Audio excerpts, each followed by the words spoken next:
What if I told you that virtually every single law enforcement officer in America is fundamentally trained on the exact same way of interrogating people, and it's so incredibly effective that the main complaint about it is that it gets too many false confessions. Too many people are admitting that they did something that they never did. If you're involved in a defensive gun use, this is the playbook you're going to be up against, because this could be the difference between you going to prison or going free if you're ever falsely accused of a crime. So guys, let's get into it.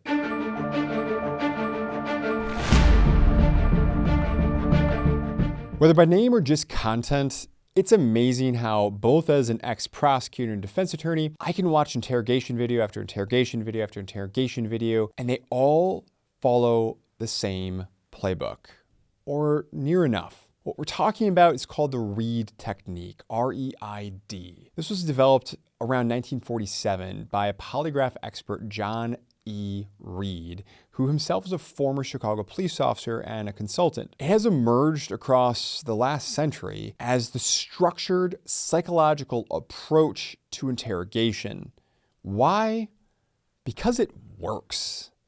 It provides a departure from earlier, more physical methods that courts and judges were not particularly fond of anymore. But the Reid technique is actually so incredibly effective that the main complaint about it today is that it extracts too many false confessions. Too many people are confessing to something that they've never done before. That is the pushback on the Reid technique. And if you're involved in a defensive gun use or something else, you're a good guy who's at the wrong place, wrong time, this is likely what you will be running up into. So it's going to be critical that you buckle up, strap in, so that you can understand what the playbook that you will face is going to look like. And I'm going to give you tools at the end so you understand what you need to do to protect yourself. So what's the purpose? Let's start there. This is pretty self-evident and it's going to be very short. The purpose to this technique is to gain confessions from suspects through psychological manipulation rather than force, under the premise of distinguishing between truth tellers and those being deceptive. It's intended to break down a suspect's resistance and make confession appear as the easiest and most rational choice that, come on, you're helping yourself and I'm helping you help yourself too, if I'm the officer. All right, so this is obviously going to be pretty low resolution. This isn't a whole cop class in the academy. This is just really low resolution. The first step is the factual analysis step. This is where we're talking about investigators are analyzing the suspects or the witness, whoever it is that they're talking to. They're analyzing the suspect's background, their motives, about the crime details to try to tailor an approach for what happens next. But they're kind of just coming in, they're taking that wide angle lens view to learn about, okay, here's the situation, here's what I got, here's what's going on, and here's this person, so that they can start to figure out how that person fits in. Number two, behavioral analysis interview. BAI, the behavioral analysis interview. The behavioral analysis interview. This begins with strictly non-accusatory questioning to observe the suspect's verbal and nonverbal cues. They're trying to figure out what is truthfulness and what is deception. So an example of non-accusatory questioning is they're just asking you, usually they're really open-ended questions. In fact, we're going to go through 9 steps to the interrogation, but they're going through these really open-ended questions to basically understand and baseline how you talk, where you look when you talk, are you rolling your eyes back to the side when you're trying to think about something. Different cops have different levels of how nerdy they get into all this kind of stuff, but they're trying to basically benchmark you, what's going on, what are your cues, what are your tells, just like you would for someone early in a night of poker and you just met them. Now, another big thing that's happening during all these early stages here is the officers trying to establish rapport. They're not coming off as aggressive, they're not coming off as unkind. They're just coming in confused and they want to help you solve the problem. They're trying to engage those portions of the brain to set you at ease so that you open up and you do what everyone does when they've been in a tough spot, whether it was your fault or not. You're going to rationalize and explain. That's the second strongest human desire, rationalization. I'm going to let you guess what the first one is. This is a family program, folks. Can't say that. But they're going to weaponize your talking, your word vomit, your whatever to get you going, and they need to put you at ease. Once they've got that, once they've got the open-ended questions, they understand a lot more about what's going on, They then start to flip into interrogation mode, which triggers 9 steps. And once more, cannot emphasize, this is all very low resolution. If you want much more in-depth details and examples on other kind of stuff, let me know down in the comment section below. So I want you to imagine that you've been talking to this cop for, depending upon the magnitude and the context of what's going on, if you are in the context of someone's on the ground, you just use your firearm in self-defense, they may be talking to you not for moments or seconds, many minutes, sometimes even hours and hours and hours. As long as you're still giving, they're likely just gonna keep on taking. Think of a fisherman just kind of reeling in that line. That's what's happening here during those early stages. But once they feel like they've kind of gotten to an end, particularly if they've got a judgment formed about guilt, because if it's innocence, well, we're probably not talking about this anymore. But if they're going down the guilt path, then it starts with step 1, direct positive confrontation. This is where the cop informs the suspect of the evidence and the fact that, look, I think that you're guilty, or I think that you did this, or I think that you had something more to do with this than maybe what you're letting on. Do you see how there's different ways that you can play this? Believe me, I've seen them. Number 2, theme development. This is where the cop's going to, all right, he just put you on the hook on number 1. And they're trying to get you to confess to that, but they gotta let you back off the hook to make sure that you play the game. What do I mean? All right, look, I think you shot that guy. I think you murdered him that night outside the bar. I think you did that because the ballistics match your particular firearm. I can put you at the scene, and you were arguing with him about your girlfriend just 5 minutes before he was shot and murdered outside. Right. All right. Then the officer that kicks into that theme development of offering the moral justifications, offering the rationalizations for why, you know what? Yeah, you did this, but I totally get it, man. I get it.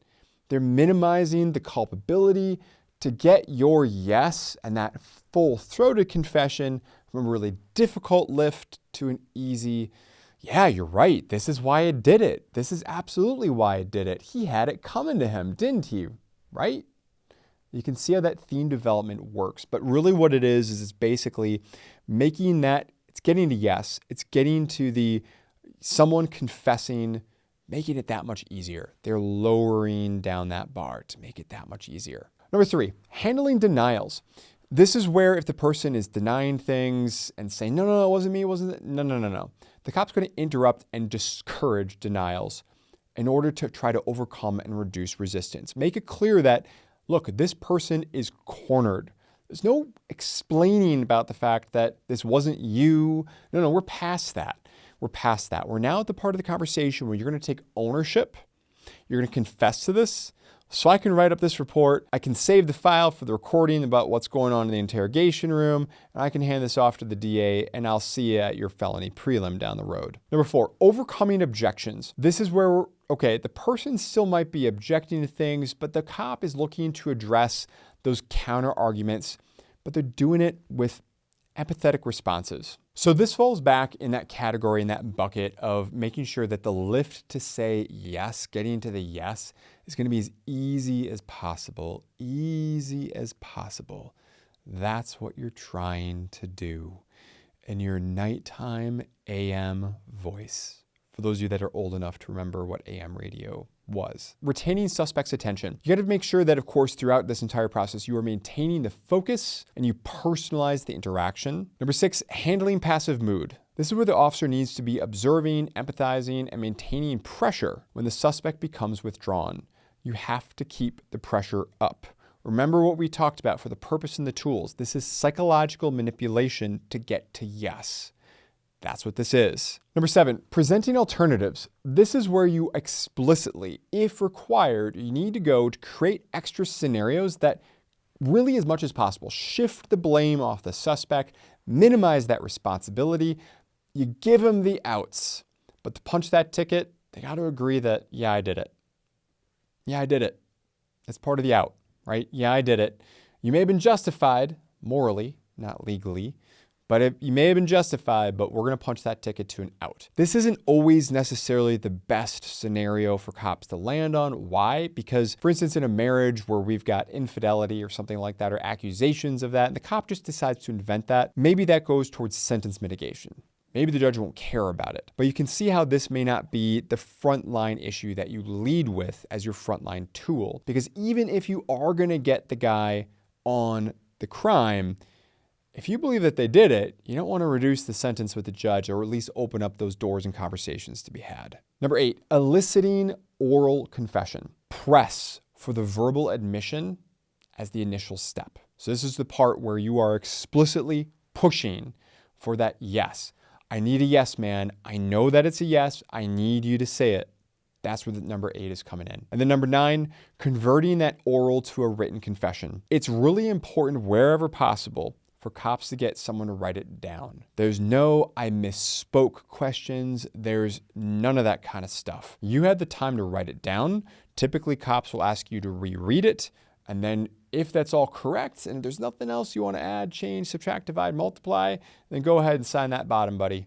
Sign your ticket to prison. So if you haven't been paying attention about how this works, let me just sum it up for you like this. Each stage, each step, every point in the way is geared at lowering the psychological barriers and encouraging suspects to justify their actions, and ultimately to induce and get that confession through careful manipulation, playing on fears, playing on guilt, and especially playing on rationalization. That is the mind game that you're going into that is so incredibly effective, as I already mentioned, that a lot of different groups out there are trying to ban the teaching of the Reid technique. So what are you supposed to do about all this? I've defended people who have an IQ that would test well into Mensa. I've defended people who have accumulated vast sums of wealth and success no matter how you measure it. Rest assured, when you step onto that court, that's you going into the interrogation room with the cop, you are outmatched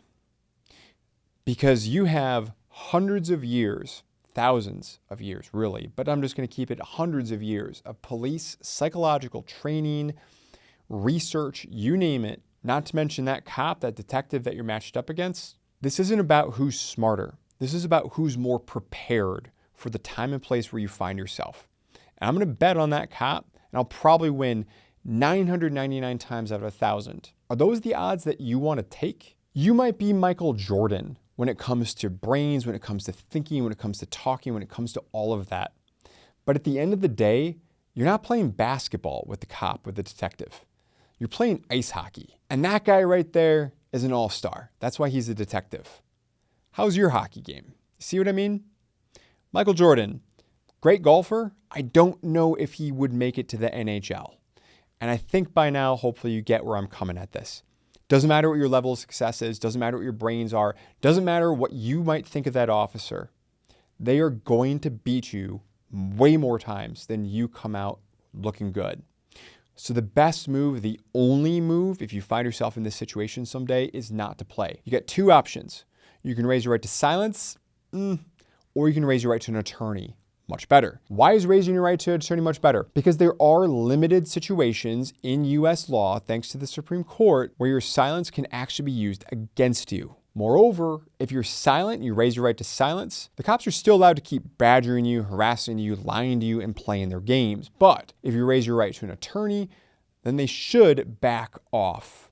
The game should end, and now the ball's in their court. Are they going to process you? Are they going to lock you up? Are they going to cut you loose? Keep in mind, you're the only person that can raise your right. I cannot raise your right for you. Your wife, your spouse, your kid. It doesn't work like that. Even your attorney can't fax in some sort of, he raises his rights. You have to be the one to do that. You have to be your own rescuer. That's the bottom line here. And rescuing yourself starts with being prepared, and being prepared starts with knowledge just like this. And on that note, let's close this video out with our ever popular quote of the day. But before I do, be sure to hit that like button, subscribe if you haven't, share this video around, and let me know down below, because I do my best to read the comments and respond as I can.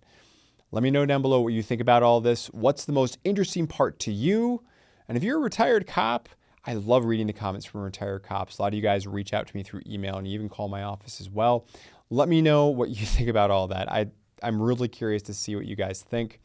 We love you out there. Stay safe. Thank you for your service. And here's our quote of the day. This one comes from James Madison, Federalist Paper number 46. Quote, "The Constitution preserves the advantage of being armed which Americans possess over the people of almost every other nation where the governments are afraid to trust the people with arms." End quote. Arms are just a tool, just like your rights, just like your knowledge. These are all just tools to live free. I'll see you in the next one. Take care. Thanks for sticking around to the end of the video. If you enjoyed this one, please feel free to check out some of our other great content, and we'll see you in the next one.